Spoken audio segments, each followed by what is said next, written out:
Prej 16 vitesh, Bashkia e Korçës vijon traditën e projektit Bursa për gjimnazistët, një nismë që shpërblen nxënësit ekselent të gjimnazeve publike dhe jo publike të qytetit. Edhe këtë vit, Bashkia ka vlerësuar me bursë të plot shkollore 77 nxënës, të cilët kanë arritur rezultate maksimale me të gjitha notat djeta gjatë vitit shkollor. Nxënësit e shpërblyer vinë nga 6 gjimnazet e qytetit: Themistokli Gërmenji, Raqi Qirinxhi, Tefta Tashko Koço, Kolegji Platon, Gjimnazi Platon dhe Shkolla Profesionale e Shërbimeve, ndërkohë që certifikatat e vlerësimit u ndan nga kryetari i bashkisë dhe drejtorët e gjimnazeve. Nëpërmjet këtij projekti ne synojmë të krijojmë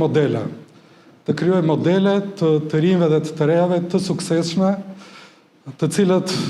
lodhen shumë dhe patjetër lodhja ju shpërblet duke marrë edhe rezultate të mira, duke qenë nxënës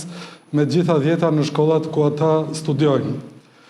Projekti jep një mbështetje për këta nxënës, e cila në vitet e fundit,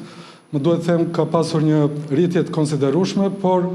rëndësinë e projektit nuk e shoh tek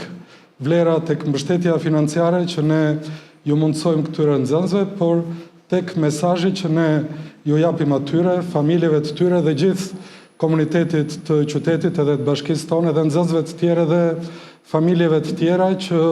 talenti, përkushtimi është diçka e cila